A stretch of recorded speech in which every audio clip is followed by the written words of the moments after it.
He's Henry Gomez, an advertising agency strategist with over 20 years of experience. And he's Howard Eibach, a former creative director and copywriter and the author of 2 books on the creative brief. And together, we're the Brief Brothers, having an ongoing discussion about creative briefs, briefing, and advertising in general. So Howard, we're here again for another episode of the Brief Brothers. And you know, we were talking about target in one of the previous episodes, the target in the creative brief. And what are some of the issues that you encounter as you teach seminars about writing a target description? In a phrase, Henry, I would say the biggest problem I encounter is brief writers trying to cast a net that's just too wide for their brand. They want to talk to everybody. And clearly, you can't, when you try to talk to everybody, you end up talking to no one. So I think one of the things that I say, or the message that I say is, if you have one product, you write one brief with one objective, with one insight, with one single-minded proposition to one very specific target audience. Now, it's interesting because, you know, most brief writers get the idea of a single-minded proposition. They get the idea of a single objective.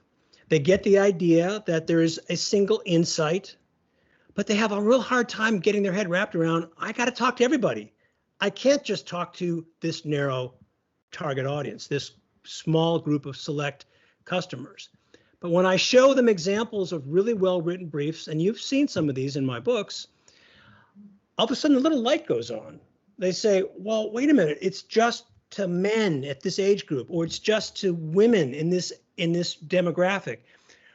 Or even when I show them one of my favorite briefs for the 2012 Summer Olympics in London that was written for the BBC's coverage, the single sentence that covers who are we talking to was the hearts of every man, every woman, and every child. And as you hear that, you automatically think, well, that's everybody.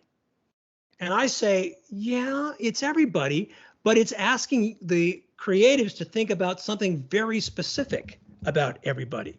It's a nationalistic, it's a patriotic, to use your word, approach to the folks who are at home, going to be watching the Olympics on their tellies. There's pride of hosting, and that makes the audience very specific. So the biggest problem I face in my training is people trying to cast the net too wide, and sorry to mix my metaphors, but it backs them into a corner and they can't get out. So. Yeah.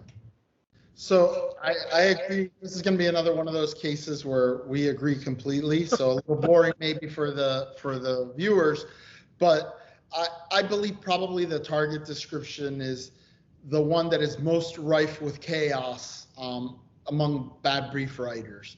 And for all the reasons that you mentioned. Look, public speakers have a trick, right? When they're giving a talk, is that they pick one person in the audience to speak to. Everybody in the room hears it, right, but they're picking one specific person. And I think that that's kind of what you do with a creative brief. You understand that the people that are going to be exposed to this advertising are going to be much broader than that persona or that person that you bring to life in your target description. But what it does is it gives you a bullseye to shoot for. It's like, if I can convince this person that thinks this way, then I can convince a lot of other people that are similar to that person.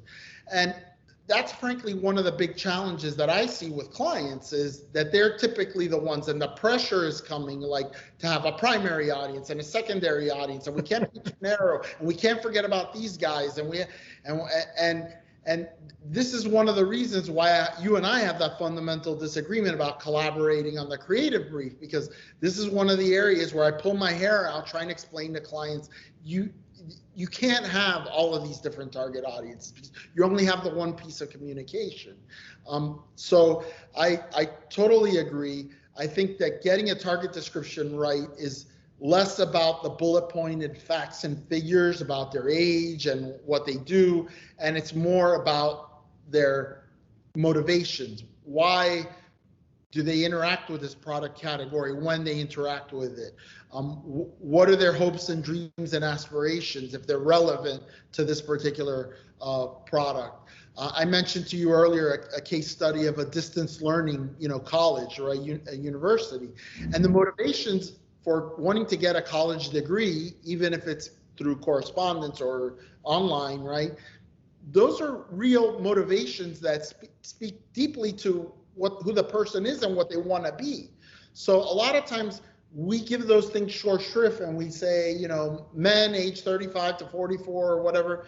That doesn't tell you anything. It's like, really tell me what this person is about, and then be specific. To your point, it can't be just, you know, throw it out there. It's like all these women.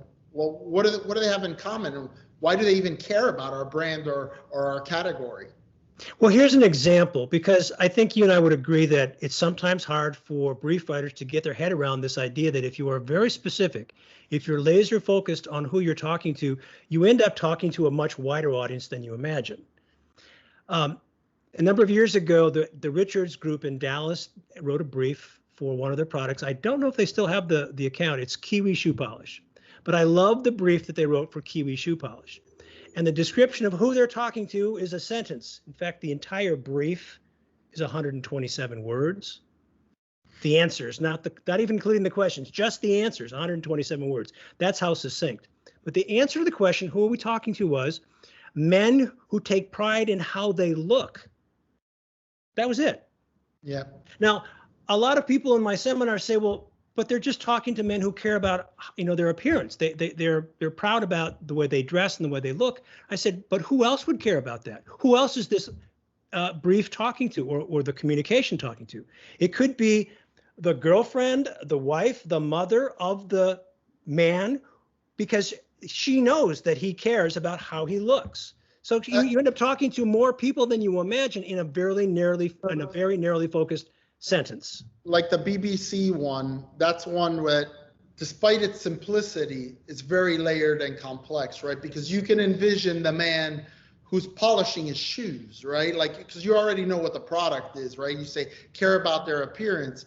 It's one thing to care about your appearance, but it's another to care about it to the level that I'm going to get out the old Kiwi and the rag and the spit shine and do all that. So it's very layered, and you can almost start like having a picture of this dandy, right? Who's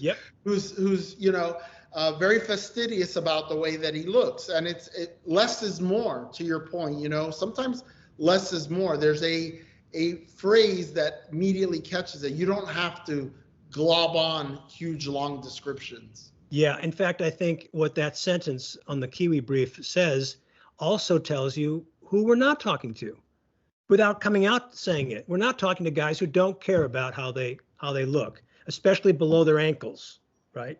People who wear only flip-flops like me. Well, right, or who just don't care. There are a lot of guys who, you know, from the ankles up, they are fastidious, but their shoes look like they haven't, you know, been polished in 4 years. Yeah. So the mistake that I think brief writers make is, I got to CYA, I've got to cover too much territory, talk to too many people, and you end up talking to nobody. Keep it laser focused. And I don't think it's just sometimes less is more, Henry. I think it's all the time. Less is always more, right? Absolutely. All right. Good stuff. Good stuff, Howard.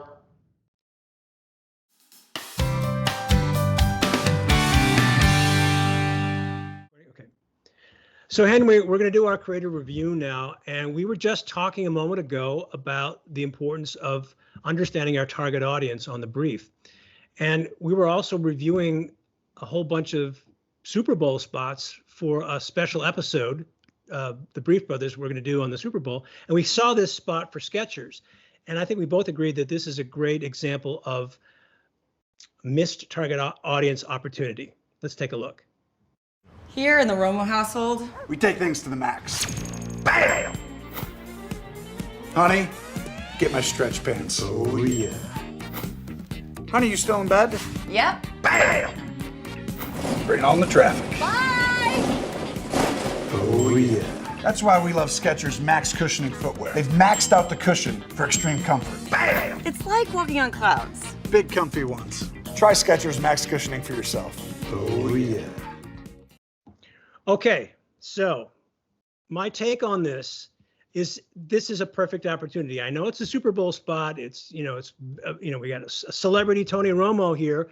And my question is, does this guy ever shave? But what, in context of the discussion that we've just had about the target audience, my first question was, I often look at a spot like this and I do a reverse engineering exercise to see if I can figure out what the brief might have been. And when I asked the question, who is this spot talking to? I drew a blank. It seemed to me that they were not really talking to a human being. They're almost talking to themselves. There wasn't a clear understanding from my perspective as a viewer, but also as a professional who does this for, or used to do this for a living, to a clear understanding of the target audience. Who is this customer? What do you think?